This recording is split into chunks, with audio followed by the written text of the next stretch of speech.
അസ്സാം വലൈക്കും വറഹമത്തല്ലാഹി വബർക്കാത്തു. ബിസ്മില്ലാ അൽഹംദുലില്ലാ അസ്സലാത്തു വസ്സലാമു അല റസൂലില്ലാ വഅല ആലിഹി വസഹാബിഹി അജ്മഈൻ അമ്മാബാദ്.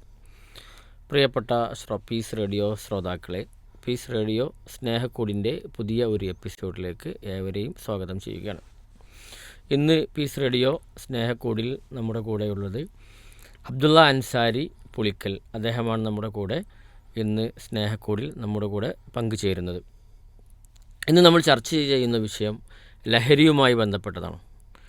എന്നത്തേക്കാളും അധികം ലഹരി വ്യാപനമാകുന്ന ഒരു കാലഘട്ടത്തിലാണ് നമ്മൾ ജീവിച്ചുകൊണ്ടിരിക്കുന്നത്.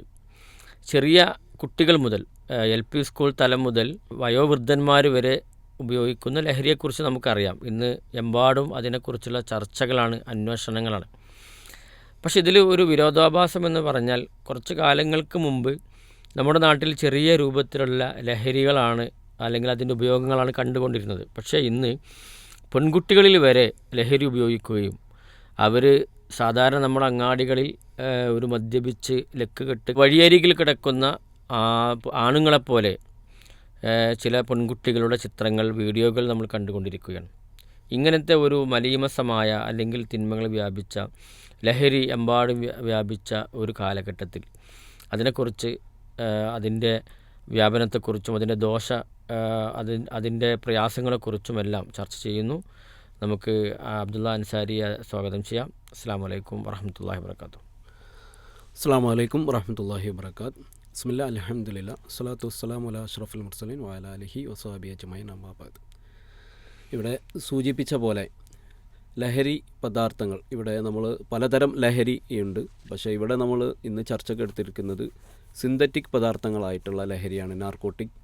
നമുക്ക് അതുമായി ബന്ധപ്പെട്ടിട്ട് ഒരുപാട് ലഹരി പദാർത്ഥങ്ങൾ ഇന്ന് പ്രത്യേകിച്ച് പറഞ്ഞ പോലെ യുവാക്കൾക്കിടയിൽ, വിദ്യാർത്ഥികൾക്കിടയിൽ, കലാലയങ്ങളിലൊക്കെ വളരെയേറെ ഇത് വ്യാപനം അധികരിച്ച ഒരു പ്രത്യേക സമകാലിക സാഹചര്യത്തിലൂടെയാണ് നമ്മൾ കടന്നു പോകുന്നത്. രക്ഷിതാക്കൾക്ക് ഈ വിഷയത്തിൽ വലിയ ആശങ്കയുണ്ട്. പല കുടുംബങ്ങളിലും കണ്ണുനീരായി ഇത്തരം വിഷയങ്ങൾ അവശേഷിക്കുന്നുണ്ട്. വലിയ കുടുംബങ്ങളുടെയും നാട്ടിൽ വലിയ മാനാഭിമാനത്തോടു കൂടി ജീവിച്ചു പോരുന്ന ആളുകൾക്ക് അവരുടെ കുടുംബത്തിൻ്റെ വലിയ ഒരു അഭിമാനത്തിന് ഏൽക്കുന്ന ക്ഷതമായിട്ട് ഇത്തരം വിഷയങ്ങൾ മാറുന്നുണ്ട്.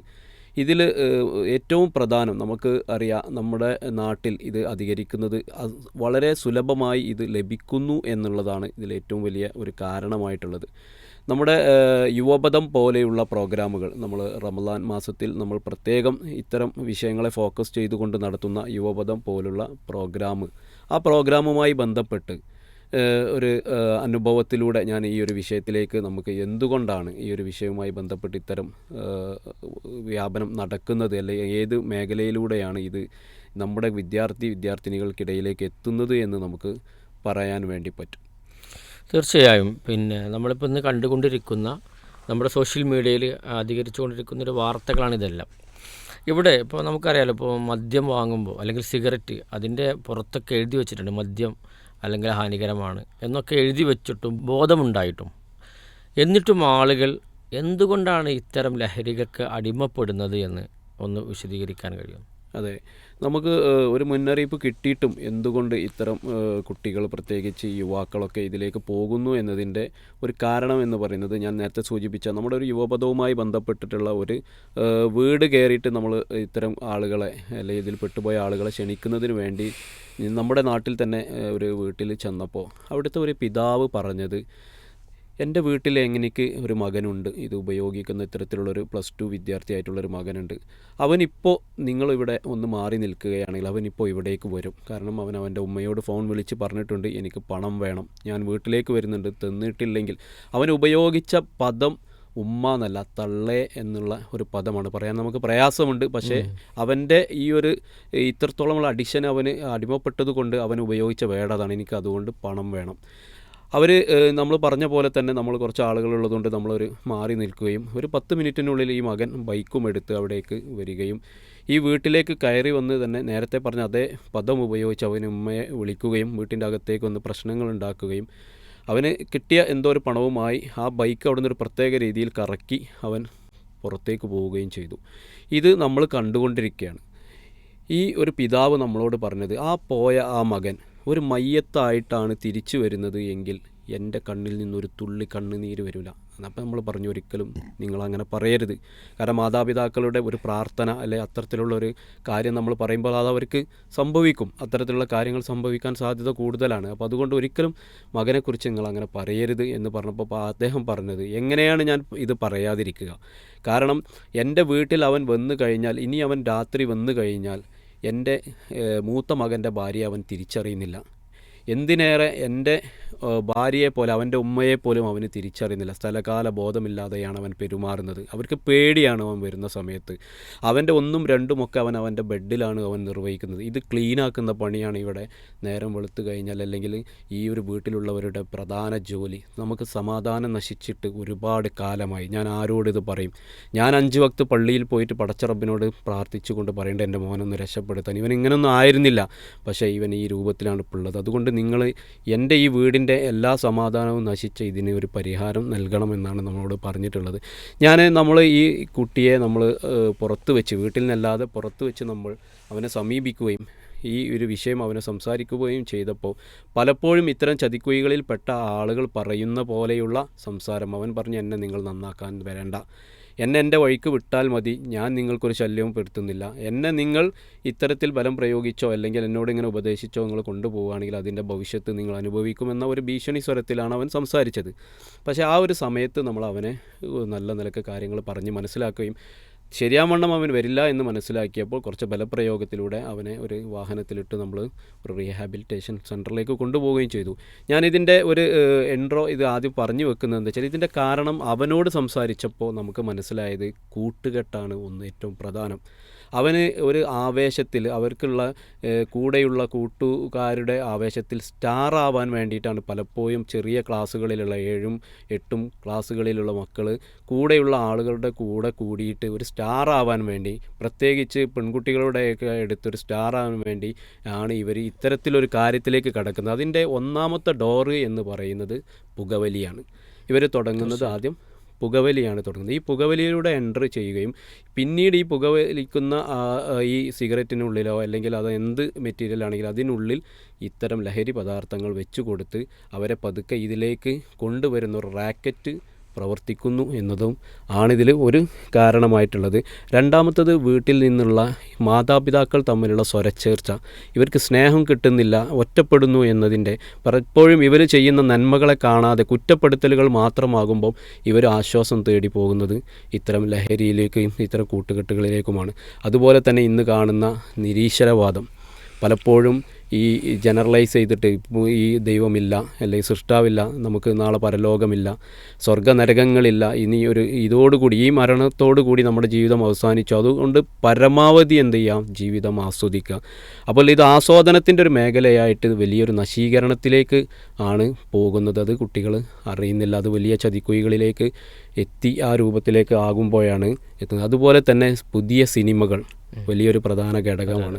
പുതിയ സിനിമകളിൽ ഇത്തരം ലഹരി ഉപയോഗിക്കുന്നതൊക്കെ അത്തരം നമുക്കറിയാം, ഇന്നത്തെ കുട്ടികളുടെ ഹെയർ സ്റ്റൈലും ഇന്നത്തെ കുട്ടികളുടെ അതൊക്കെ പണ്ടൊക്കെ നമ്മൾ കഞ്ചാവ് അടിച്ച് അല്ലെങ്കിൽ മദ്യപിച്ച് നടക്കുന്ന ഒരാളുകളുടെ ശരീരപ്രകൃതി പെട്ടെന്ന് നമ്മുടെ മനസ്സിലേക്ക് ഓടിയെടുക്കുന്നത് എങ്ങനെയാണ്, അതുപോലെയാണ് ഇന്നത്തെ ചില പുതിയ സിനിമകളിലെ ആക്ടർമാരുടെ അവരുടെ അഭിനയത്തിൻ്റെ ഒക്കെ ഒരു ലെവൽ. അത് കാണുമ്പോൾ അത് നേരെ എന്ത് ചെയ്യുന്നു, അവരത് അനുകരിക്കുന്നു. തീർച്ചയായിട്ടും അതിൽ പിന്നെ എന്താ വെച്ചാൽ ഇപ്പോൾ നമുക്കറിയാം, നായകന്മാരെപ്പോഴും നല്ല മനുഷ്യന്മാരായിട്ടാണ് സാധാരണ പഴയ സിനിമയിലൊക്കെ അങ്ങനെയാണല്ലോ. അതെ അതെ അതെ. പക്ഷേ ഇപ്പോൾ പുതിയ ജനറേഷനിൽ എന്താ വെച്ചാൽ പിന്നെ നായകന്മാരെന്നെ ഇങ്ങനെ മദ്യപിക്കുന്നു, അവർ കഞ്ചാവ് വലിക്കുന്നു. ആ രൂപത്തിലാകുമ്പോൾ ആ നായകനെ സ്വീകരിക്കാൻ മറ്റേ വില്ലനായിരുന്നതൊക്കെ ചെയ്തു. അതെ അതെ അതെ. അപ്പോൾ കുട്ടികളുടെ മുമ്പിൽ ഈ രൂപമാണല്ലോ. ഇപ്പം അത് നായക സ്ഥാനത്തേക്ക് ഒന്നുകൂടി ജീവിതത്തിൽ ഒരു നായകനായി ആളുകളുടെ ഇടയിലൊക്കെ സ്റ്റാർ ആവാൻ വേണ്ടിയിട്ട്. അതുപോലെ തന്നെ ഇപ്പോൾ നിങ്ങൾ പറഞ്ഞതിൽ ഇപ്പോൾ ഞാനൊരു ഫേസ്ബുക്ക് പോസ്റ്റ് ഉണ്ട്, ഒരാളെ ഫോട്ടോ കണ്ടാലൊരു ഭ്രാന്തനാണ്, പക്ഷേ ഭ്രാന്തനല്ല. അപ്പോൾ എന്നിട്ട് അതിൻ്റെ അടിക്കുറിപ്പ് എന്താ വെച്ചാൽ, പണ്ടൊക്കെ നമുക്ക് ഭ്രാന്തനെ തിരിച്ചറിയാമായിരുന്നു. ഇപ്പോൾ ഇയാൾ ഭ്രാന്തനാണോ ഫ്രീക്കനാണോ എന്ന് തിരിച്ചറിയാൻ കഴിയില്ല. കാരണം മുടിയൊക്കെ ജട പിടിച്ച് ഒരു നല്ല ഇപ്പോൾ വേറൊരു രസം എന്താ വെച്ചാൽ, നമ്മളിപ്പോൾ ഒരു നല്ല ഡ്രസ്സ് എന്നൊക്കെ പറഞ്ഞാൽ ഒന്ന് ഇസ്തിരി ഇട്ട്, പഴയതാണെങ്കിലും ഒന്ന് ഇസ്തിരി ഇട്ടൊക്കെ ആണല്ലോ. ഇപ്പോൾ അതൊന്നും അതൊന്നും വേണമെന്നില്ല. ഏത് ഷർട്ടും ഒരു പിന്നെ പെയിൻറ്റിങ്ങുകാരൻ കുറേ ദിവസം പെയിൻറ്റിങ്ങിന് ഉപയോഗിച്ച് ഒരു ഷർട്ട് ഇട്ട് നടന്നാലും അതും ആളുകൾക്കിടയിൽ എന്താണ് ഒരു വലിയ ട്രെൻഡായിട്ട് മാറണം, അതൊരു രസമായിട്ട് മാറണം. ഇതിലെ ഏറ്റവും വലിയൊരു രസം എന്താണെന്ന് വെച്ചാൽ ഇത്തരം ഈ അപരപാളികളിൽ ഇത്തരം അഭിനയങ്ങൾ നടത്തിയ വരുമാന മാർഗം, അവരുടെ വരുമാന മാർഗം അതാണ്, അഭിനയമാണ്. പക്ഷേ അവരുടെ ജീവിതത്തിൽ, യഥാർത്ഥ ജീവിതത്തിൽ അവർ ഈ മുടിയോ അല്ലെങ്കിൽ ഈ ഡ്രസ്സോ അവർ സ്വീകരിക്കുന്നില്ല എന്നുള്ളതാണ്. അവരുടെ മക്കൾ പോലും ഇപ്പം പലപ്പോഴും ഇതിൽ ഇന്നത്തെ ട്രെൻഡിങ്ങായി നിൽക്കുന്ന നടന്മാരുടെ മക്കൾ അവർ 3 വയസ്സ് വരെ അല്ലെങ്കിൽ 5 വയസ്സ് വരെ അവർ മീഡിയക്ക് മുന്നിൽ, ഇത്തരം ടെലിവിഷന് മുന്നിൽ അവർ കൊണ്ടുവരുന്നില്ല എന്നവർ, അവരത് കാണുന്നില്ല എന്നാണ് ഏറ്റവും വലിയ കാര്യം. അതുമാത്രമല്ല അൻസാരി, ഇതിൽ വേറൊരു വിഷയം, കേരളത്തിൽ തന്നെ അറിയപ്പെടുന്ന ഒരു സിനിമാ നടൻ പിന്നെ എൻ്റെ മക്കളെ ഒരിക്കലും ഞാൻ സിനിമ എന്ന് പറയുന്ന ഇൻഡസ്ട്രിക്ക് കാണിക്കുന്നില്ല. അത്രത്തോളം മോശമായിട്ടാണ്. അതെ, നമ്മുടെ മക്കളെ ഇതൊക്കെ സദാസമയം ഇതിന് മുന്നിൽ അത് അനുകരിക്കുകയും ഒക്കെ ചെയ്യുമ്പോൾ, മുമ്പ് ഞാൻ എൻ്റെ ജോലി ചെയ്തിരുന്ന ഒരു കോഴിക്കോട് ഭാഗത്തുള്ളൊരു എൻ്റെ ഷോപ്പിൻ്റെ അടുത്ത് ഒരു ഫ്രീക്ക്, പ്രത്യേകിച്ച് ഇങ്ങനത്തെ ട്രെൻഡിങ് ആയിട്ടുള്ള ഒരു ജൻ ഷോപ്പ് ഉണ്ടായിരുന്നു. അപ്പോൾ അവിടെ പല കയ്യിലുള്ള റിങ്, അതുപോലെ തന്നെ കാതിലെ കടുക്കന്, കഴുത്തിലിടുന്ന ചെയിൻ, ഇതെല്ലാം ഉണ്ട്. അത് അവർ വരുന്നത് വളരെ, അവിടുത്തെ സെയിൽസ്മാൻമാർ വരുന്നത് വളരെ നല്ലൊരു ഡ്രസ്സ് ഇട്ട് വന്നിട്ട് പിന്നെ ഈ കടയിൽ നിന്ന് വന്ന് അവർ അതെല്ലാം എടുത്ത് അണിയാണ്. അവരണിഞ്ഞ് കഴിഞ്ഞു, ഇത് വരുന്ന കുട്ടികൾ ഇത് കാണുന്നു, അവിടെ നിൽക്കുന്ന ആളുകൾ നല്ല ഇതൊക്കെ ഇട്ട് നിൽക്കുന്നു, ഇത് കണ്ട് ഇവരിത് വാങ്ങി പോകുന്നു. പക്ഷേ ഈ ഷോപ്പ് പൂട്ടി പോകുമ്പോൾ അവനതെല്ലാം അവിടെ അയച്ചു വെച്ചിട്ടാണ് അവൻ പോകുന്നത്. ശരിക്കും ഒരു മാർക്കറ്റിംഗ് തന്ത്രമായിട്ട് എല്ലാ ഫീൽഡും ഉപയോഗിക്കുമ്പോൾ നമ്മുടെ മക്കൾക്ക് അത് മനസ്സിലാകുന്നില്ല. അവർ പിന്നീടുള്ളതെന്ന് വെച്ചാൽ കലാലയങ്ങളിലേക്ക് കയറുമ്പോൾ നമ്മുടെ ഓപ്പോസിറ്റിലുള്ള പ്രത്യേകിച്ച് പെൺകുട്ടികളൊക്കെ കാണുമ്പോൾ ഇതാണ് ഒരു വലിയ ഒരു ട്രെൻഡ് എന്ന്. സത്യത്തിൽ ഒരു പെൺകുട്ടിയോട് നമ്മൾ ചോദിച്ചാൽ ഒരു പെൺകുട്ടി ഇത് ഇഷ്ടപ്പെടുന്നുണ്ടോ എന്ന് വെച്ചാൽ ഇല്ല എന്നുള്ളതാണ് പറയാം. അത്തരത്തിലുള്ള ഒരു ട്രെൻഡിങ് അവർ ഇഷ്ടപ്പെടുന്നില്ല എന്നുള്ളതാണ് ഒരു സാധാരണ ഒരു ഇന്നത്തെ മലയാളിയായിട്ടുള്ള ഒരു പെൺകുട്ടിയോട് ചോദിച്ചാൽ പറയാം. പക്ഷെ പലപ്പോഴും ഈ സിനിമ വലിയൊരു ഘടകമാണ് എന്നുള്ളത് തന്നെയാണ്. പതുക്കെ ഇങ്ങനെ റീൽസുകളിലൂടെയും സിനിമകളിലൂടെയൊക്കെ എന്താണ് ആളുകളെ മനസ്സിലേക്ക് ഇത് കൊണ്ടുവരണം.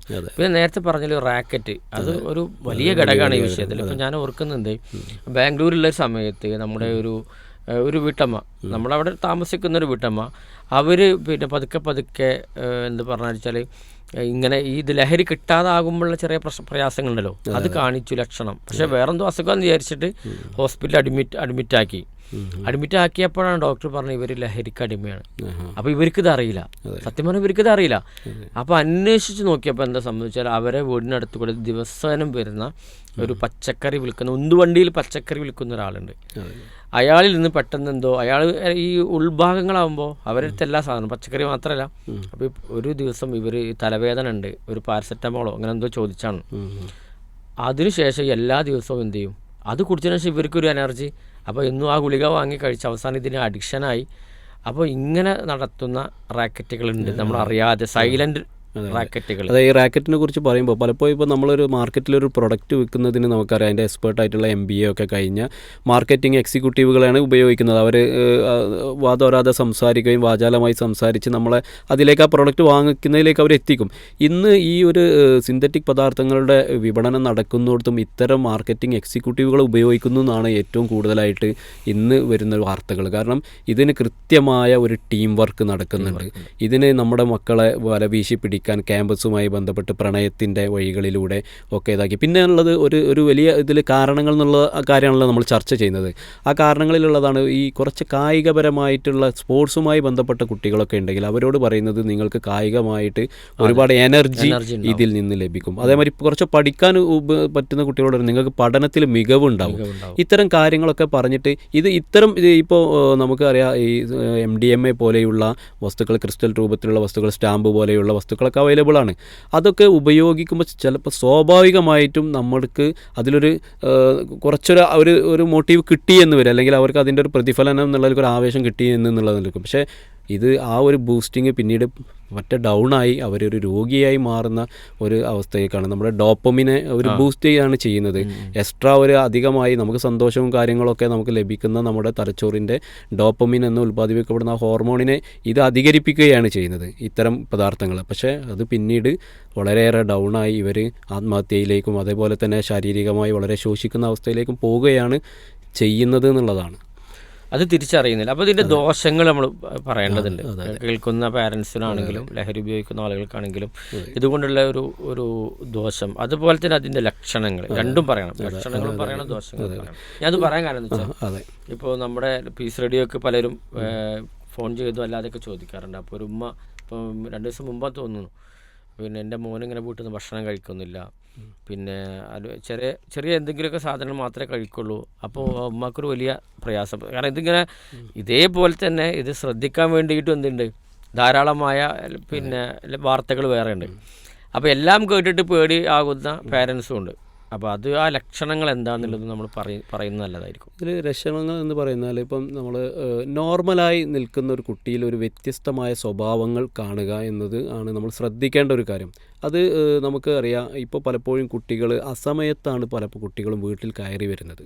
അത് അവർ സ്വാഭാവികമായിട്ട് പറയാം എന്തെങ്കിലും കളികൾക്കോ. അപ്പം നമുക്കറിയാം ടർഫിലെ ഫുട്ബോൾ കളി വളരെയേറെ വ്യാപിച്ചൊരു കാലഘട്ടമാണ്. അപ്പം ഇത്തരത്തിൽ കളിക്കാനൊക്കെ താല്പര്യമുള്ള കുട്ടികൾ ജേഴ്സി എടുത്ത് അവിടേക്ക് പോകുന്നു. ആദ്യഘട്ടങ്ങളിലൊക്കെ അവർ കളിയിലാവുകയും ഇത്തരം ഞാൻ നേരത്തെ പറഞ്ഞ ഈ വ്യാപനത്തിന് ഇറങ്ങിയ ആളുകൾ ഈ ഒരു ഏരിയ വളരെയേറെ കവർ ചെയ്ത് പോകുന്നുണ്ട്. ഇവർ ഈ ടർഫ് എന്ന് പറയുന്ന സ്ഥലങ്ങൾ, അതേപോലെ തന്നെ കൂൾ ഡ്രിങ്ക്സ് കാര്യങ്ങൾ അങ്ങനെയൊക്കെ കുടിക്കാനൊക്കെ ഒരു ടീമായിട്ട് പോകുന്ന ഒരു ട്രെൻഡ് ഉണ്ടല്ലോ, ഒരു ഭക്ഷണം കഴിക്കാനൊക്കെ പോകുന്ന ഒരു ട്രെൻഡ്. ഇങ്ങനെ ഇറങ്ങുന്ന കുട്ടികൾ ഈ അസമയത്ത് വളരെയേറെ വൈകി വരുമ്പോൾ പ്രത്യേകിച്ച് രക്ഷിതാക്കൾ അതിലൊരു ശ്രദ്ധ കൊടുക്കുന്നില്ല. അവർ പറയുന്നത് വിശ്വസിക്കുക എന്നുള്ളതാണ്. ഇതിൽ ഏറ്റവും വലിയൊരു പ്രശ്നം എന്താണെന്ന് വെച്ചാൽ, എൻ്റെ മകൻ അങ്ങനെയൊന്നും ചെയ്യില്ല, എൻ്റെ മകൻ അങ്ങനെയൊന്നും അത്ര കൂട്ടുകെട്ടിൽ പെടില്ല എന്നൊരു ഭയങ്കര ആത്മവിശ്വാസം പാരൻസിനുണ്ട്. അതുകൊണ്ട് അവർ പറയുന്നത് അപ്പടി വിശ്വസിക്കുക എന്നതിൻ്റെ അപ്പുറത്തൊരു അന്വേഷണം നടക്കുന്നില്ല. അതുകൊണ്ട് തന്നെ ഈ കുട്ടികൾ വീട്ടിൽ വന്നു കഴിഞ്ഞാൽ ഇവർ രാത്രി ഇതിൻ്റെ ഒരു ലക്ഷണം എന്ന് പറയുമ്പോൾ പല കുട്ടികളും ഈ ബോട്ടിൽ വെള്ളം കൊണ്ടുപോയിക്കും. അവർ കിടക്കാൻ നേരത്ത് ബോട്ടിൽ വെള്ളം, അതൊരു സ്ഥിരമായി ചെയ്യാത്തൊരു കുട്ടി. ഇപ്പം എല്ലാ കുട്ടികളെയും നമ്മൾ ആ കണ്ണോട്ട് കാണാൻ പാടില്ല, പക്ഷേ സ്ഥിരമായി ഇല്ലാത്തൊരു സംഭവമാണ് അമിതമായ വെള്ളം കുടിക്കുന്ന അവസ്ഥ. അപ്പം ഒരു ബോട്ടിൽ, ഒരു 1 ലിറ്ററിൻ്റെ ബോട്ടിലൊക്കെ ഒരു വെള്ളം കൊണ്ടുപോയി വെച്ചാൽ രാവിലെ ആകുമ്പോഴേക്കും അത് ഫുള്ള് കുടിച്ച് തീർക്കുന്നുണ്ടെങ്കിൽ ഇത്തരം കുട്ടികൾക്ക് ദാഹം അധികരിക്കും എന്നുള്ളതാണ്. രണ്ടാമത് ഇവർക്ക് വയറുവേദന ഉണ്ടാവും. ഇടയ്ക്ക് ഇവർ പറയും വയറുവേദന ഉണ്ടാവും. ഭക്ഷണം ചില സമയത്ത് തീരെ കഴിക്കാണ്ടാവും, ചിലപ്പോൾ അമിതമായിട്ട് കഴിക്കും. രണ്ടും സംഭവിക്കും. നല്ല വിശപ്പുണ്ടാവും, വിശപ്പില്ലാത്ത അവസ്ഥയും. അതുകൊണ്ട് വയറിന് അസ്വസ്ഥതകൾ കാണുന്നുണ്ടാവും. പിന്നെ കണ്ണിനടിയിൽ, ഈ നമ്മുടെ കണ്ണിനടിയിൽ ഒരു കറുപ്പ് പാട് സാധാരണ കാണാത്തതിൽ കൂടുതലായിട്ട് ഒരു ഇരുണ്ട് പോലെ വരുന്ന ഒരവസ്ഥ ഇവർക്ക് ഉണ്ടാവും എന്നുള്ളതാണ്. അതേപോലെ തന്നെ അനുസരണക്കേട് വർദ്ധിക്കും, പെട്ടെന്ന് അമിതമായിട്ട് ചൂടാവും. എന്ത് പറഞ്ഞാലും അവർ അനുസരിക്കാത്ത പ്രശ്നങ്ങൾ ഇവർക്ക് വരും. ഉറക്കമില്ലായ്മ ഉണ്ടാവും. ഉറക്കമില്ലായ്മ പറഞ്ഞാൽ രാത്രി വളരെയേറെ വൈകി കിടക്കുകയും പകൽ കൂടുതൽ സമയം, ഇപ്പം ഉച്ചയ്ക്ക് 12 മണി വരെ 1 മണി വരെയൊക്കെ കിടക്കുന്ന കുട്ടികളെക്കുറിച്ച് പറയാറുണ്ട്. അവർക്ക് ഇത്തരത്തിലുള്ള ചില കാര്യങ്ങളിൽ അവർ പെട്ടുപോയിരിക്കാൻ സാധ്യതയുണ്ട്. നമ്മൾ അവരെ ആ സമയത്ത് നമുക്ക് സംസാരിക്കാൻ പ്രയാസമുണ്ടെങ്കിൽ നമുക്ക് സംസാരിപ്പിക്കാൻ പറ്റുന്ന ആളുകളുമായി, അധ്യാപകരുമായോ അല്ലെങ്കിൽ നാട്ടിലെ സന്നദ്ധ ഇവരുമായിട്ടുള്ള അടുത്ത നമുക്ക് കുറച്ചും കൂടി ഇവർ ബഹുമാനിക്കുന്ന ആളുകളുമായിട്ട് സംസാരിച്ച് എൻ്റെ മകനോടൊന്ന് ചോദിക്കണം. അതുപോലെ തന്നെ രക്ഷിതാവ് ഒന്ന് പിറകിൽ പോകണം. എൻ്റെ മകൻ എവിടേക്കാണ് പോകുന്നത്, ആരാണ് അവൻ്റെ കൂട്ടുകെട്ട് എന്നത് അന്വേഷിക്കുക എന്നുള്ളതൊരു തലം ഇതിലുണ്ട്. അപ്പോൾ ഇത്തരം ലക്ഷണങ്ങൾ കാണുമ്പോൾ നമ്മളൊന്ന് ശ്രദ്ധിക്കുക. പിന്നെ ഇവരുടെ റൂം പലപ്പോഴും ഒറ്റപ്പെട്ടിട്ടാണ് ഇന്ന് കുട്ടികൾ കിടക്കുന്നത്. അപ്പം റൂം ഒന്ന് പരിശോധിക്കുക എന്നത് പ്രധാനമാണ്. അവരുടെ ബാഗ്, അതുപോലെ തന്നെ അലമാരകൾ, പലപ്പോഴും ഇത്തരം ഉപയോഗിക്കുന്ന കുട്ടികൾ ഈ സാധനം കുറച്ച് സേഫ്റ്റി ആയിട്ടാണ് വെക്കുക. അപ്പം നമ്മൾ ഇതിൻ്റെ ഒരു അനുഭവത്തിലൊക്കെ നമുക്കുള്ളതെന്ന് വെച്ചാൽ, വീട്ടിൽ റൂമിൽ ഞാൻ ഇതേപോലെ ഒരു രക്ഷിതാവിനോട് പറഞ്ഞു ഞങ്ങൾ എല്ലായിടത്തും അരിച്ചു പൊറുക്കി, പക്ഷെ ഒന്നും കാണുന്നില്ല.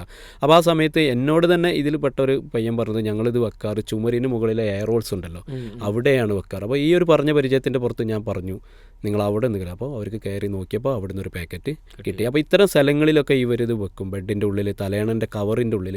അപ്പോൾ നമ്മൾ ആ ഏരിയകളൊക്കെ ഒന്ന് പരിശോധിച്ച് നോക്കാനും ഇവരുടെ കൂട്ടുകെട്ട് ആരാണെന്നും ഈ അസമയത്ത് എന്തുകൊണ്ട് വരുന്നു എന്നുള്ള ചോദ്യവും ഒക്കെ ഇതിൽ പ്രധാനമാണ്. അപ്പോൾ ഇതാണ് ഇതിൽ ഒരു ലക്ഷണം പ്രാഥമികമായിട്ട് കാണുന്നത്.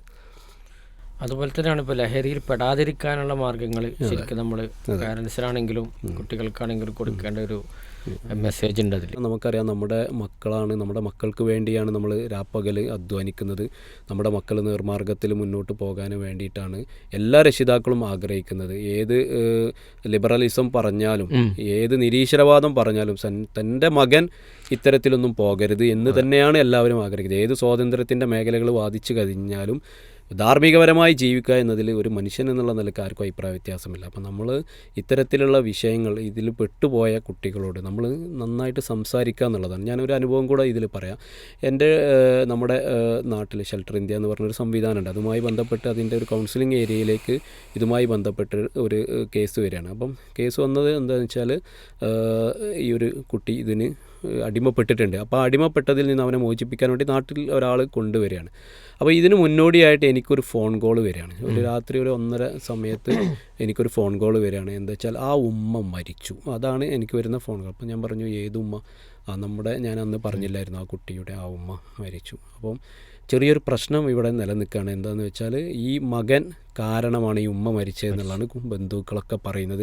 അതുകൊണ്ട് ആ മകനെ ഈ മയ്യത്ത് കാണാൻ അവർ സമ്മതിക്കില്ല എന്നാണ് പറയുന്നത്. അപ്പോൾ നമ്മളന്ന് സംസാരിച്ചിരുന്നല്ലോ, ആ പയ്യൻ്റെ വിഷയമാണ്. അതുകൊണ്ട് നിങ്ങളൊന്ന് വരണം, ഇവരുടെ ബന്ധുക്കളോടൊന്ന് സംസാരിക്കണം. അവനാണെങ്കിൽ പറയുന്നത് എൻ്റെ ഉമ്മയുടെ ബോഡി ഞാൻ കണ്ടിട്ടേ പോകുള്ളൂ, മയ്യത്തിനെ കാണാതിരിക്കാൻ കഴിയില്ല, അവിടെ ഇനി എന്നെ എന്ത് നിങ്ങൾ ചെയ്താലും ശരി, എന്നെ കൊന്നാലും ശരി, ഞാൻ കണ്ടിട്ടേ പോവുകയുള്ളൂ എന്നുള്ള ഒരു വല്ലാത്തൊരു സിറ്റുവേഷനാണുള്ളത്. അപ്പോൾ നമ്മൾ ആ സ്ഥലത്തേക്ക് പോയി അവരുടെ ബന്ധുക്കളുമായി സംസാരിച്ചു. അപ്പം ഇതിൻ്റെ ഒരു ഡീറ്റെയിൽ നമ്മൾ സംസാരിച്ചപ്പോൾ വെച്ചാൽ ഒരു വീട്ടുജോലിക്ക് പോകുന്ന ഒരു ഉമ്മയാണ്. ആ നാട്ടിലെല്ലാവർക്കും നല്ല അഭിപ്രായമുള്ളൊരു ഉമ്മ, നല്ല കഠിനാധ്വാനിയായ ഒരു ഉമ്മ. അവരുടെ ഉപ്പ സ്ട്രോക്ക് ബാധിച്ച് തളർന്നതിന് ശേഷം ആ കുടുംബം നോക്കുന്നത് ഈ ഉമ്മയാണ്. ഇവനൊരു മകനും 4 പെൺമക്കളുമാണുള്ളത്. അത് പെൺമക്കൾ വിവാഹം കഴിച്ച് പോയിട്ടുണ്ട്. പക്ഷേ ഈ കുടുംബത്തിൽ ഇവന് ഈ ലഹരിക്ക് അടിമപ്പെട്ടതിന് ശേഷം ഈ ഉമ്മ അധ്വാനിച്ചു കൊണ്ടുവരുന്ന പണം, നേരത്തെ പറഞ്ഞ പോലെ തന്നെ ഈ പണത്തിന് ആവശ്യമുണ്ടാകുമ്പോൾ ഈ ഉമ്മയെ ഭീഷണിപ്പെടുത്തുകയും ഉമ്മയെ ഒരു വേള അടിക്കുകയും ഒക്കെ ചെയ്തിട്ടുണ്ട്.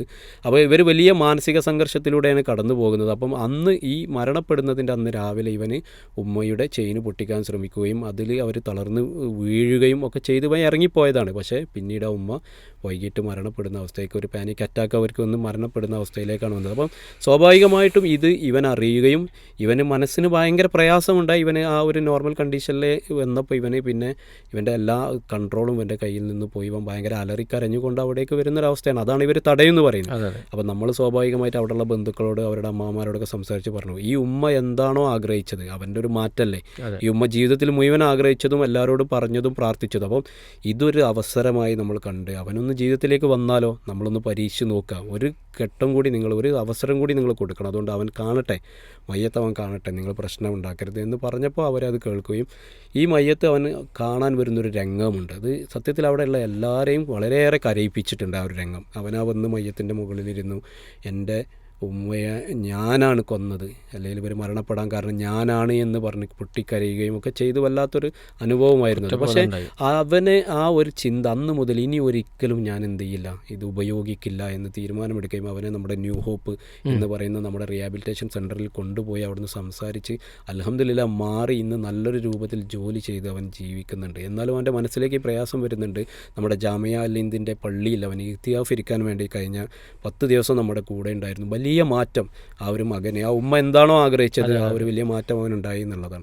അപ്പോൾ നമ്മൾ ഇത്തരത്തിലൊക്കെ എന്താ വെച്ചാൽ ഇതിൻ്റെ കുട്ടികളെ നമ്മൾ തിരിച്ച് കിട്ടും എന്നാണ് നമ്മൾ പ്രതീക്ഷിക്കേണ്ടത്. ഒരു സമയത്ത് നല്ല മക്കളായിരിക്കും, ഒരു സമയത്ത് ഇതിൽ പെട്ടുപോയതാണ്.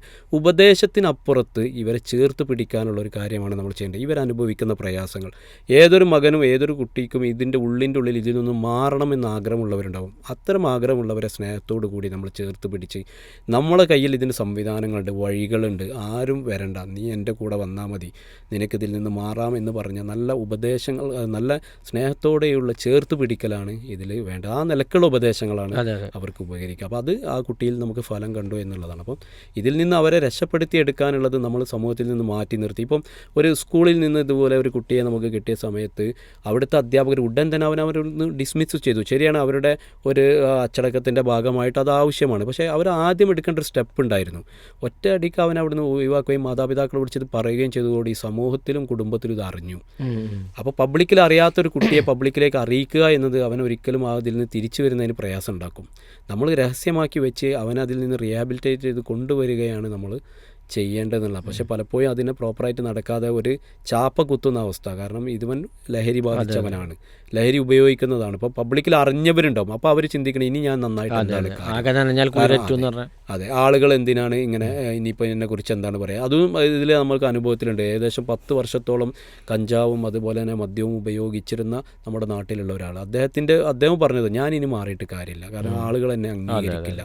അദ്ദേഹത്തിൻ്റെ മകൾക്കൊക്കെ വരുന്ന വിവാഹം ഈ ഒരു കാരണം കൊണ്ട് മുടങ്ങി പോകുന്ന ഒരു അവസ്ഥയൊക്കെ ഉണ്ടപ്പോൾ നമ്മൾ പറഞ്ഞു അല്ല, പടച്ച റബ്ബാണ്, നിങ്ങളെ സൃഷ്ടിച്ച നാഥനാണ് നിങ്ങളെക്കുറിച്ച് നല്ലത് പറയിപ്പിക്കുന്നു, ചീത്ത പറയും. നിങ്ങൾ അള്ളാഹുവിൻ്റെ മാർഗ്ഗത്തിൽ ഇത് നീയത്താക്കി ഇതിൽ നിന്ന് പൂർണ്ണമായി മാറണ ആളുകൾ നല്ലത് പറയും. ഇപ്പോൾ പറയുന്നതിൻ്റെ ഇരട്ടിയായിട്ട് പറയും. പറഞ്ഞ പോലെ തന്നെ അദ്ദേഹത്തോട് അത് പറഞ്ഞ് നമ്മൾ വിശ്വസിപ്പിച്ചു. നമ്മൾ അദ്ദേഹത്തെ വെട്ടത്തുണ്ടായിരുന്ന റീഹാബിലിറ്റേഷൻ സെൻറ്ററിൽ കൊണ്ടുപോയി അദ്ദേഹം മാറി. നമ്മൾ പള്ളിയിലുള്ള ആളുകളോട് പറഞ്ഞു, അദ്ദേഹം ഇനി നമസ്കരിക്കാൻ വരുമ്പോൾ നമ്മൾ പ്രത്യേകിച്ച് നമ്മുടെ ആളുകളാ, നീ എന്താ നമസ്കരിക്കാൻ വരുന്നത്, നീയൊക്കെ നമസ്കരിക്കും, ഇത്തരം ചോദ്യങ്ങളൊക്കെ നമ്മൾ ഒഴിവാക്കി വാ എന്ന് പറഞ്ഞ് അവരെ പേര് വിളിച്ച് അവരെ അഭിസംബോധന ചെയ്ത് പള്ളിയിലേക്ക് നമസ്കരിക്കാൻ കൂട്ടി അവരെ സപ്പോർട്ട് ചെയ്ത് ആ രൂപത്തിലായപ്പോൾ അദ്ദേഹത്തിന് ഭയങ്കര മാറ്റം ഉണ്ടായിരിക്കും. അദ്ദേഹം എന്നോട് തന്നെ നേരിട്ട് വന്ന് പറഞ്ഞു, നിങ്ങൾ പറഞ്ഞത് ശരിയാണ്, ഇപ്പം ആളുകൾ പറഞ്ഞത് മാറുകയാണെങ്കിൽ എന്നെപ്പോലെ മാറണം എന്നാണ് ആൾക്കാർ പറയണത്. അദ്ദേഹത്തിൻ്റെ മകളുടെ കല്യാണത്തിന് അന്വേഷണം വന്നപ്പോൾ ആളുകൾ പറഞ്ഞു ധൈര്യമായിട്ട് നിങ്ങൾക്കിപ്പോൾ നടത്തി കൊടുക്കാം, കാരണം മുമ്പ് അദ്ദേഹം ഇങ്ങനെ ആയിരുന്നു. പക്ഷേ ഇപ്പോൾ അദ്ദേഹം മാറിയ പോലെ ആരും ഇവിടെ മാറിയിട്ടില്ല, അതുകൊണ്ട് ഇനി ഞങ്ങൾ ഗ്യാരണ്ടി എന്ന് പറയുന്നു. അപ്പോൾ അദ്ദേഹം പറഞ്ഞു നിങ്ങൾ പറഞ്ഞത് കറക്റ്റാണ്, പടച്ച റബ്ബിലേക്ക് നമ്മൾ അടുത്താൽ അള്ളാഹു നമ്മളിലേക്ക് ഓടിയെടുക്കും എന്ന് പറയുന്ന ആ ഒരു കാര്യം ആളുകൾ മാറ്റി പറയും. അപ്പോൾ ഇതിലൊക്കെ ഉള്ള തടസ്സം അതാണ്, നമ്മൾ അവരെ ചാപ്പ കുത്തി മാറ്റി നിർത്തുക എന്നല്ല, സ്നേഹത്തോടെ അവരെ ഒരുമിച്ച് കൂട്ടി ഈ ഒരു സംവിധാനത്തിലേക്ക് കൊണ്ടുവന്നാൽ അവർക്ക് മാറ്റം ഉണ്ടാകും. അതേപോലെ ചേർത്ത് പിടിക്കുക എന്നുള്ളതാണ് സമൂഹത്തിന് ചെയ്യാനുള്ളത്. പിന്നെ വ്യക്തിപരമായിട്ട് എന്ന് വെച്ചാൽ അവർ ബോധ്യപ്പെടണമെന്നില്ല. ഇപ്പോൾ ഈ പറഞ്ഞ മോനും ഇപ്പം ഉമ്മ മരണപ്പെട്ടപ്പോൾ അവന് ബോധ്യപ്പെട്ടല്ലോ, കാരണം ഞാൻ കാരണമാണ് ഇങ്ങനെ സംഭവിച്ചുള്ള ഒരു ബോധ്യത. അത് ഏത് വിഷയത്തിലും അങ്ങനെയാണ്. രണ്ടാമത്തെ കാര്യമാണിത്, സമൂഹം ചേർത്ത് പിടിക്കുക. അതാണ് പൊതുവെ ഉണ്ടാവാതിരിക്കുക. സമൂഹം അങ്ങനെയാണല്ലോ, ചെറുപ്പത്തിലെപ്പോഴെങ്കിലും ചെറിയ എന്തെങ്കിലും ഒരു കളവായിരിക്കും, അത് എത്ര വലുതായാലും അവനെ വലിയ കടനാക്കി മാറ്റുന്ന രൂപം. അത് ഗുണദോഷിക്കുക എന്നൊരു ശീലം പൊതുവേ നമ്മളെ ആളുകൾക്ക് കുറവാണ്. നമ്മൾ തെറ്റുകളെയാണ് നമ്മൾ പെരുപ്പിച്ച് കാണും. മക്കൾ ചെയ്യുന്ന നന്മകൾ ഒരുപാടുണ്ടാവും, പക്ഷെ അത് അവരുടെ അടുത്ത് പറയില്ല. പക്ഷേ എപ്പോഴും നമുക്കറിയാം ഇബ്നു അബ്ബാസ് റളിയല്ലാഹു ഒക്കെ ഒരു ചരിത്രത്തിൽ നോക്കുമ്പോൾ നബി സല്ലല്ലാഹു അലൈഹി വസല്ലം പറഞ്ഞത് എത്ര നല്ല ആളാണ് അവർ തഹജ്ജുദ് കൂടിയുണ്ടെങ്കിൽ. ഇപ്പം അനുഭവത്തിൽ പറയാറുണ്ട്, പെൺകുട്ടികളൊക്കെ പറയും വീട്ടിലൊക്കെ നമ്മളൊരു തുടച്ച് വൃത്തിയാക്കി കഴിഞ്ഞ് ഒക്കെ റെഡിയാക്കി വരുമ്പോൾ കുറച്ചൊരു സ്ഥലം പോരായിണ്ടാവും, അതെടുത്ത് പറയും നീ എന്ത് തുടക്കല തുടച്ചത്, നീ എങ്ങനെയാണ് വൃത്തിയാക്കി, ആ സ്ഥലം കണ്ടില്ലേ. അപ്പം ആ കുട്ടികൾ പറയുന്നുണ്ട് അത്രയും സ്ഥലം കഴുകിയത് കാണാതെ ഒരു ടൈൽസിൻ്റെ സൈഡിൽ തട്ടിയ തുണി തട്ടാത്തതിനെയാണ് നമ്മൾ പെരുപ്പിച്ച് പറയാം. അപ്പം ഈ ഒരു ഇന്നത്തെ കാലഘട്ടത്തിൽ പ്രത്യേകിച്ച് കുട്ടികൾ അത് ആഗ്രഹിക്കുന്നില്ല. അതുകൊണ്ട് തന്നെയാണ് അവരുടെ ചങ്കു ബ്രോ എന്ന് പറയുന്ന ഫ്രണ്ട്സുകളൊക്കെ വെച്ചാൽ ഫ്രണ്ട്സൊക്കെ ഇപ്പോൾ വളരെ പോസിറ്റീവായിട്ടാണ് പറയാം. അവർ ചെയ്യുന്ന കാര്യങ്ങളൊക്കെ നന്നായിട്ടുണ്ട്. പ്രത്യേകിച്ച് റീൽസിൻ്റെ ഒക്കെ കാലഘട്ടമാകുമ്പോൾ ലൈക്കും ഷെയറും ആണല്ലോ ഇന്നത്തെ കാലഘട്ടത്തിൽ. അപ്പോൾ ലൈക്കിനെ സ്നേഹിക്കുന്ന കുട്ടികളാകുമ്പോൾ നമ്മൾ പ്രത്യേകിച്ച് ഇത്തരം കുട്ടികളൊക്കെ ഈ കൂട്ടുകെട്ടിനെ പാടെ നമ്മൾ നിഷേധിക്കാതെ ഇങ്ങനെയൊക്കെ ഉണ്ട് ഒരു അവയർനെസ് അവർക്ക് കൊടുക്കുക. അങ്ങനെയുള്ള കാര്യങ്ങൾ ചെയ്താലാണ് ഇതിന് റിസൾട്ടായിട്ടുള്ളൊരു റിട്ടേൺ. അതെ, ബോധപൂർവം ചില ഇടപെടലുകൾ ശരിക്കും മാതാപിതാക്കൾ നടത്തണം. മാതാപിതാക്കൾക്ക് ഇതിൽ നല്ലൊരു അവയർനെസ് ഈ ഒരു ഏരിയയിൽ എങ്ങനെയാണ് ഇത്തരം കുട്ടികളെ നമ്മൾ പ്രത്യേകിച്ച് നമ്മളെ സ്നേഹക്കൂട് പോലെയുള്ള പ്രോഗ്രാമുകളൊക്കെ നിരന്തരം ഇപ്പോൾ നിങ്ങൾ പറഞ്ഞപ്പോൾ എനിക്കൊരു ഓർമ്മ വന്നു. ഒരു പിന്നെ 7ാം ക്ലാസ് പഠിക്കുന്നൊരു കുട്ടി പിന്നെ വീട്ടിലേക്ക് വരാതെ ഒരു ഓട്ടോറിക്ഷക്കാരൻ്റെ കൂടെയാണ് ഞാൻ ജീവിക്കുക എന്ന് പറഞ്ഞ്. അപ്പോൾ അവൾക്ക് പ്രണയമൊന്നുമല്ല, ഈ പറഞ്ഞ ഒരു ഓനോടുള്ള സ്നേഹം പ്രണയമൊന്നുമല്ല, മറിച്ച് എന്താ വെച്ചാൽ എന്തോ ഒരു കാര്യത്തിൽ വീട്ടിൽ ഉമ്മാനോട് പറഞ്ഞപ്പോൾ ഉമ്മ അത് എന്തിനാ പരിഗണിച്ചതാരാ സ്ഥിരമായി കാണുന്ന ഓട്ടോ ഡ്രൈവറാണ്. അപ്പോൾ ഇനി കാര്യങ്ങളൊക്കെ അയാളോട് സംസാരിക്കാം, ഷെയർ ചെയ്യാമെന്നില്ല. ആ ഒരു കൂട്ട് മാത്രമാണ് ആ കുട്ടി. അതായത് വെച്ചാൽ മാതാപിതാക്കളുടെ അവഗണന ഒരു പക്ഷേ എല്ലാ വഴികളിലേക്കും പോകാൻ സാധ്യതയുണ്ട്. അങ്ങനെയാണ് കൂട്ടുകാരന്മാരിലേക്ക് പോകുന്നത്. ഏതായിരുന്നാലും നമുക്കിതിലുള്ള പരിഹാരങ്ങൾ നിർദ്ദേശിക്കാനുണ്ട്. ഇതിൽ പരിഹാരം എന്ന് പറഞ്ഞത് നമുക്കറിയാം നമ്മുടെ നാടുകളിൽ ഇപ്പോൾ കുത്തുബകൾ ഒരു പരിഹാരത്തിൻ്റെ ഏരിയയാണ്. ഇപ്പോൾ ഏതൊരു ആളും ജുമാ നമസ്കാരത്തിന് പള്ളിയിൽ വരുമല്ലോ. അപ്പോൾ അവിടെ നമ്മൾ മാതാപിതാക്കൾക്ക് വേണ്ടിയിട്ട് ശ്രദ്ധിക്കേണ്ട കാര്യങ്ങൾ, മക്കൾ ശ്രദ്ധിക്കേണ്ട കാര്യങ്ങൾ, നമ്മുടെ ഇന്നത്തെ സമകാലിക സാഹചര്യങ്ങൾ നമ്മളവിടെ ഒരു വിഷയമായിട്ട് തന്നെ കുത്തുബകളിൽ ഇത് വരേണ്ടതുണ്ട്. രണ്ടാമത് നമ്മുടെ സ്കൂളുകൾ മദ്രസകൾ കേന്ദ്രീകരിച്ചിട്ട് കൃത്യമായ ഒരു അവയർനെസ് ഈ വിഷയത്തിൽ നമ്മൾ നൽകേണ്ടത്. ഇപ്പോൾ നമ്മുടെ നാട്ടിൽ നമ്മൾ ചെയ്ത ഒരുപാട് കാര്യങ്ങളുണ്ട്. നമ്മൾ ലഹരിമുക്ത മേഖല എന്നുള്ള രൂപത്തിലേക്ക് നമ്മുടെ നാടിനെ നമ്മൾ വളർത്തിക്കൊണ്ടുവരുന്നതിൽ ചെയ്തൊരു കാര്യം എന്ന് വെച്ചാൽ റെസിഡൻഷ്യൽ അസോസിയേഷൻ ഇതിൽ ഭയങ്കരമായിട്ടുള്ള അവർക്കൊരു ഇതിൽ കുറേ റോളുണ്ട്. കാരണം ഒരു ഏരിയകളിൽ ഇതിൽ ഈ ലഹരിയുമായി ബന്ധപ്പെട്ട ഇതിൻ്റെ വ്യാപാരികളുമായി അല്ലെങ്കിൽ ഇത്തരം ആളുകളൊക്കെ പിടിക്കപ്പെടുമ്പം അവരോട് സംസാരിച്ചപ്പോൾ കിട്ടിയ റിസൾട്ട് എന്താ വെച്ചാൽ ഒരു റിസ്ക് ഉള്ള സ്ഥലത്ത് അവർ ഇതിന് വ്യാപനത്തിന് ഇറങ്ങില്ല എന്നുള്ളതാണ്. കാരണം അവർക്ക് റിസ്ക് ഉണ്ട്, ഇതിനൊരു മാൻ പവർ ഇവിടെ ഉണ്ട് ഇതിൻ്റെ എതിരിൽ എന്ന് കണ്ടു കഴിഞ്ഞാൽ ആ സ്ഥലത്ത് നിന്ന് അവർ മാറിപ്പോകുന്നുള്ളതാണ്. അപ്പം റെസിഡൻഷ്യൽ അസോസിയേഷനാണ് അത് നന്നായിട്ട് ചെയ്യാൻ പറ്റുക. കാരണം ഒരു 100 വീട് 200 വീടുള്ളിടത്ത് ഒരു അസോസിയേഷൻ ഉണ്ടായാൽ അവരുടെ രാത്രി കാലങ്ങളിലോ അല്ലെങ്കിൽ ഏകദേശം ഇത്തരം ഈ പുലർച്ച സമയത്തൊക്കെ നമുക്കറിയാം, നമ്മുടെ നാട്ടിൽ സുബൈക്ക് വരുന്നൊരു കുട്ടി, നമ്മൾ സ്വാഭാവികമായിട്ടും പള്ളിയിലൊക്കെ വരുന്ന കുട്ടി നല്ല കുട്ടിയായിരുന്നു. പക്ഷേ ഇവൻ ഇതിൽ പെട്ട ഒരു സമയത്ത് സുബൈ സമയത്ത് വരുമ്പോൾ ആ സമയം കുറച്ചുകൂടി സേഫ് ആണെന്നുള്ളത് ആ കുട്ടിയെ ഇവർ റാക്കറ്റിൽ പെടുത്തി പെടുത്തിയിട്ട് അവൻ ഈ സുബൈ സമയത്ത് ഇങ്ങനെ വരുമ്പോൾ അവർക്ക് സംശയം കൊടുങ്ങില്ലല്ലോ, അവനെ ഉപയോഗപ്പെടുത്തിയിട്ടുണ്ട്. അപ്പം ആ ഒരു സുപ്രജ എന്ന് പറയുന്ന സുപ്രഭ അങ്ങനെ നമ്മൾ പറയല്ലോ, സുപ്രഭ എന്ന് പറയുന്നത് അതുപോലത്തെ എന്തോ ഒരു പേരാണ് അതിന് അവർ ഇട്ടിട്ടുള്ളത്. അപ്പോൾ അവർ ആ ഒരു മെറ്റീരിയൽ അവനെ കൊണ്ട് ഇതേപോലെ വിൽപ്പന നടത്തുന്ന ഒരു ഇതുണ്ട്. അപ്പം ഇതിനൊക്കെ നമുക്ക് തടയിടാൻ പറ്റുക റെസിഡൻഷ്യൽ അസോസിയേഷൻ കൃത്യമായി ഒരു ടീമിനെ സെറ്റാക്കുക. മാൻ പവർ എന്ന് പറയുന്നത് ഒറ്റയ്ക്കുള്ളൊരു ഇതിന് കഴിയില്ല, ഒരാളെ കൊണ്ടോ അല്ലെങ്കിൽ ഒരു കുടുംബത്തിനെ കൊണ്ടോ കഴിയില്ല. നേരെ മറിച്ച് ഒരു നാടിന് ഒരു ടീം വർക്കായിട്ട് എല്ലാവരും ഒരു ബൈക്കൊക്കെ എടുത്ത് ഇന്ന സ്ഥലത്ത് നിന്ന് ഒരു ബോർഡ് സ്ഥാപിക്കാം, ഇവിടെ ലഹരി വിൽപ്പന പാടില്ല, ലഹരി മുക്ത മേഖല ശിക്ഷിക്കപ്പെടും എന്നുള്ള ബോർഡ് ഉണ്ടായി ഇങ്ങനെ വ്യാപകമായി സ്ഥാപിച്ചു കഴിഞ്ഞാൽ അത്തരം സ്ഥലങ്ങളിൽ റിസ്ക് എടുക്കാൻ വേണ്ടി ഇവർ വരില്ല എന്നതാണ് ഒരു ഏരിയ ആയിട്ടുള്ളത്. പിന്നീട് നമുക്ക് എന്താ വെച്ചാൽ നേരത്തെ ഞാൻ പറഞ്ഞ പോലെ ഈ കുട്ടികളുമായി സംസാരിച്ച് അവരെ റീഹാബിലിറ്റേറ്റ് ചെയ്യുക എന്നുള്ളത്, അവർക്ക് ഒരു റീഹാബിലിറ്റേഷൻ സെൻറ്ററിൽ കൊണ്ടുപോയി അവരെ ഇതിൽ തിരിച്ചെടുക്കുക എന്നുള്ളത്. ഇവരോട് നമുക്ക് നല്ല കരുണയും ഇവരോട് സ്നേഹമാണ് ഉണ്ടാവുന്നതെങ്കിലും വ്യാപാരികളോട് നമുക്ക് കരുണ വേണ്ട. വ്യാപാരികളോട് നമ്മൾ കർശനമായിട്ട് തന്നെ ഇത് വിൽപ്പനയ്ക്ക് വരുന്ന ആളുകളോട് നമ്മൾ കർശനമായിട്ട് പെരുമാറുകയും നമ്മളത് പോലീസിലും അതേപോലെ തന്നെ നാർക്കോട്ടിക് സെല്ലുമായി ബന്ധപ്പെട്ട ആളുകളെ ഉദ്യോഗസ്ഥരെ അത് അറിയിക്കുകയും ചെയ്യുക. അവർ ആര് മുഖേനയാണോ ഇത് എത്തുന്നത് അതിൻ്റെ സ്രോതസ്സ് തടയുക എന്നുള്ളതാണ്. അപ്പോൾ ഇത് അതിൽ ഒരു പ്രധാനപ്പെട്ട കാര്യമാണ്. അതേപോലെ തന്നെ വീട്ടിനുള്ളിൽ നേരത്തെ നമ്മൾ പറഞ്ഞു ഒരു സമാധാന അന്തരീക്ഷം ഇതിലുണ്ടാവുക. കുട്ടികളെ നമ്മൾ ഇതിൻ്റെ പേരിൽ അടിക്കുകയോ അല്ലെങ്കിൽ ഉപദ്രവിക്കുകയോ ഒന്നും ചെയ്തതൊന്നും ഇതിന് പരിഹാരമായില്ല, ഈ പ്രശ്നം കൂടുകയാണ് ചെയ്യുക. അതുകൊണ്ട് അത്തരം കാര്യങ്ങളല്ലാതെ ഇതിന് ഞാൻ പറഞ്ഞ ഇതിൻ്റെ കൗൺസിലേഴ്സിനെ കൊണ്ടുപോയിട്ട് കൃത്യമായി സംസാരിച്ച് അവരെ ഇതിൽ നിന്ന് മാറ്റിയെടുക്കുക. ഇനിയിപ്പോൾ നമ്മൾ റീഹാബിലിറ്റേറ്റ് ചെയ്തൊരു കുട്ടിയെ തിരിച്ചു കൊണ്ടുവരുമ്പോൾ അതിൻ്റെ സിറ്റുവേഷൻ വളരെ പ്രധാനമാണ്. വീണ്ടും ഈ പഴയ കൂട്ടുകെട്ടിലേക്കും സാഹചര്യത്തിലേക്കും വന്നാൽ ഇവർ ഇപ്പോൾ 2 മാസത്തെ ഒരു റീഹാബിലിറ്റേഷൻ, ഇപ്പോൾ ന്യൂ ഹോപ്പിലൊക്കെ ഒരു 21 ദിവസമാണ്. പക്ഷേ അവിടെ നിന്ന് കിട്ടുന്ന റിസൾട്ട് വളരെ വലുതാണ്.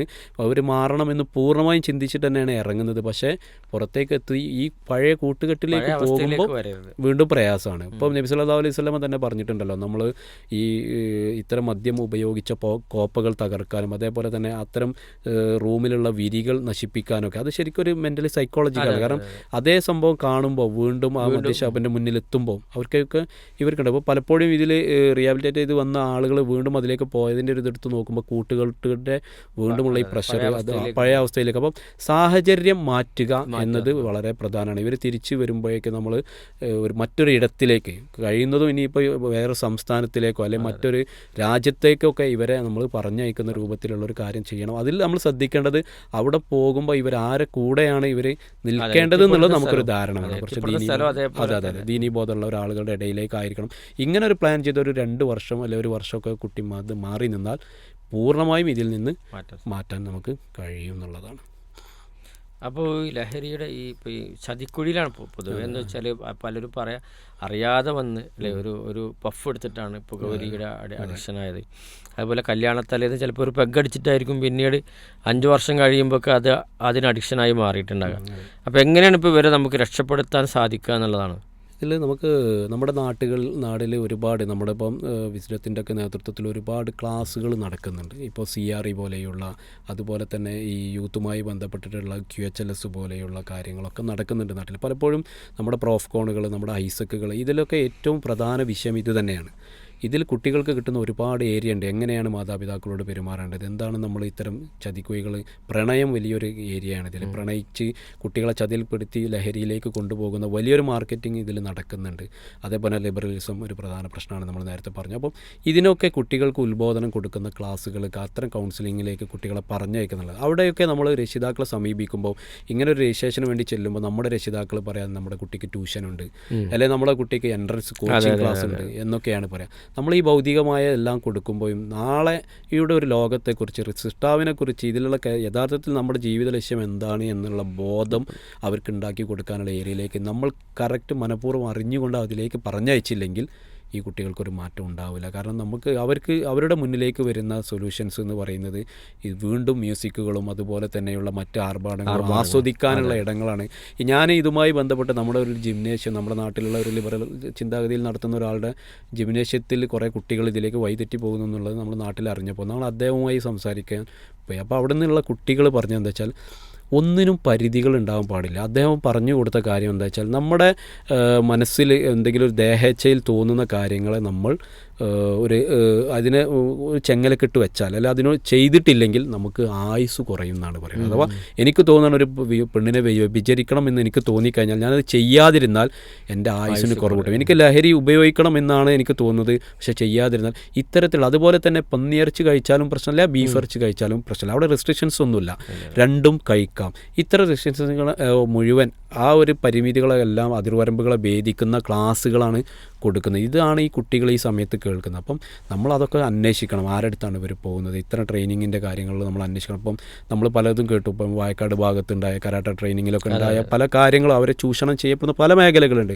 അപ്പോൾ അതുകൊണ്ട് അത്തരം കാര്യങ്ങൾ നമ്മൾ ശ്രദ്ധിച്ച് ഇതിൽ നിന്നൊക്കെ അവരെ തിരിച്ചു കൊണ്ടുവരാൻ നമ്മൾ മനഃപൂർവ്വം ഇടപെടാൻ ഇത്തരം ക്ലാസ്സുകളെ നമ്മൾ ഉപയോഗപ്പെടുത്തുക, പരലോകബോധം ഉണ്ടാക്കുക. അറിഞ്ഞുകൊണ്ട് ഒരു ഖുർആൻ ക്ലാസ്സിലേക്ക് ഒരു കുട്ടി പോകണം, CREയിൽ പങ്കെടുക്കണം, പ്രോഫ്കോൺ പോലെയുള്ള പ്രോഗ്രാമിലേക്ക് പറഞ്ഞു വെച്ചാൽ റിസൾട്ട് മാത്രമേ നമുക്ക് അതുകൊണ്ട് ഉണ്ടാവുകയുള്ളൂ എന്നുള്ളതാണ്. അപ്പോൾ അത് അവസാനിപ്പിക്കുമ്പോൾ നമുക്ക് സമയത്തിൻ്റെ പരിധിയുണ്ട്. അപ്പോൾ നമുക്ക് മൊത്തത്തിൽ നാടിനെ എങ്ങനെ ഇതിൽ നിന്ന് രക്ഷപ്പെടുത്താൻ സാധിക്കും എന്നുള്ളതാണ് ആ ഒരു മെസ്സേജ് നമുക്ക് ഇതിൽ കൊടുക്കേണ്ടതുണ്ട്.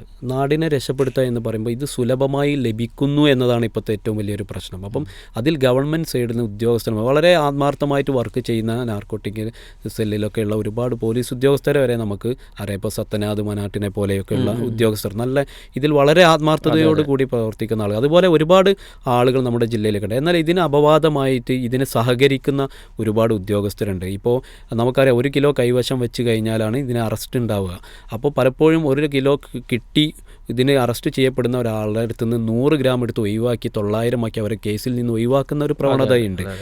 അത് വളരെ അപകടം ചെയ്യുന്നു. ഇവരെ ഇത്തരം ആളുകൾ ഇതിന് ഒരു റാക്കറ്റിനെ സപ്പോർട്ട് ചെയ്യുന്ന ഒരു മേഖല വലിയ പ്രയാസം ഉണ്ടാക്കുന്നുണ്ട്.